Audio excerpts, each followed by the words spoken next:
ವಿಚಾರದಲ್ಲಿ ಇದು IT company ದಿಗ್ಗಜರುಗಳೆಲ್ಲ ಇದು ಬೆಂಗಳೂರು ಸರಿ ಇಲ್ಲ, ಗುಂಡಿ ಅಂತೇಳಿ ಲೇವಡಿ ಮಾಡ್ತಾರೆ. ಅದು ರಾಜಕೀಯ ಬಣ್ಣ ಸಿರಿ ಇಡೀ ದೇಶದಲ್ಲಿ ಎಲ್ಲ ಮಹಾನಗರಗಳಲ್ಲೂ ಕೂಡ ಇದಿರುವಂಥ ಸಮಸ್ಯೆ. ಬೆಂಗಳೂರಿಗೇನು ವಿಶೇಷವಾಗಿರುವಂಥ ಸಮಸ್ಯೆ ಅಲ್ಲ.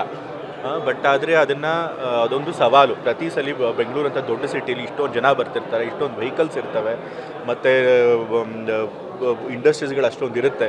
ಸೊ ಹಾಗಾಗಿದ್ದಾಗ ಅದನ್ನು ನಾವು ಪ್ರತಿ ಬಾರಿ ಅದನ್ನು ಸರಿ ಮಾಡ್ತಾ ಇರಬೇಕಾಗುತ್ತೆ. ರೋಡ್ಗಳನ್ನ ಒಳ್ಳೊಳ್ಳೆ ರಸ್ತೆಗಳನ್ನು ಮತ್ತೆ ಮಾಡ್ತಾ ಇರ್ಬೇಕು. ನೀವು ಹಾಕಿದ ರಸ್ತೆ ಮತ್ತೆ 20-25 ವರ್ಷ ಬರುತ್ತೆ ಅಂತ ಹೇಳೋಕ್ಕಾಗೋದಿಲ್ಲ. ಲೋಡ್ ಜಾಸ್ತಿ ಆಗಿದ್ದಾಗ ಬೇಗನೆ ಅದು ಹಾಳಾಗುತ್ತೆ.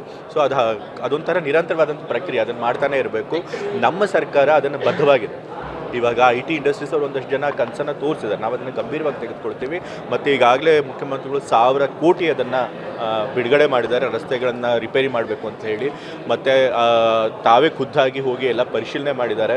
ಮತ್ತಿನ್ನೊಂದು ಸರಿ ಹೋಗಿ ಏನು ಲಾಸ್ಟ್ ಟೈಮು ಸಿಟಿ ರೌಂಡ್ಸ್ ಮಾಡಿ ಅವರು ಆದೇಶಗಳನ್ನು ಕೊಟ್ಟಿದ್ದರು, ಅದು ಪಾಲನೆ ಆಗಿದೆಯಾ ಇಲ್ವಾ ಅಂತ ನೋಡೋಕ್ಕೆ ಮತ್ತೊಮ್ಮೆ ಸಿಟಿ ರೌಂಡ್ಸ್ ಮಾಡ್ತೀನಿ ಅಂತ ಕೂಡ ಹೇಳಿದ್ದಾರೆ. ಮತ್ತು ನಮ್ಮ ಬೆಂಗಳೂರು ಸಚಿವರಾದಂಥ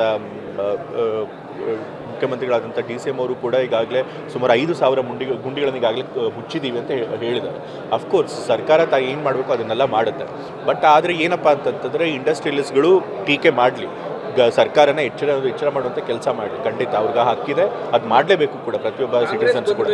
ಆದರೆ ಕೆಲವರು ಹಿಪೋಕ್ರೇಟ್ಸ್ ಇರ್ತಾರೆ. ಕೆಲವರು ಏನು ಮಾಡ್ತಾರೆ, BJP ಸರ್ಕಾರ ಏನು ತಪ್ಪು ಮಾಡಿದ್ರು ಕಣ್ಮುಚ್ಕೊಂಡು ಕೂತಿರ್ತಾರೆ. ಆದರೆ ಕಾಂಗ್ರೆಸ್ ಸರ್ಕಾರ ಸೂಕ್ತವಾಗಿ ಸ್ಪಂದಿಸಿದ್ರು ಕೂಡ ಸಣ್ಣ ಪುಟ್ಟ ತಪ್ಪುಗಳಾಗ್ತಿದ್ದು ಆಗಿದ ತಕ್ಷಣ ಅದನ್ನು ದೊಡ್ಡದಾಗಿ ಬಿಂಬಿಸೋಕ್ಕೆ ಮಾಡ್ತಾರೆ, ಅಪಪ್ರಚಾರ ಮಾಡೋದು ಪ್ರಯತ್ನ ಮಾಡ್ತಾರೆ.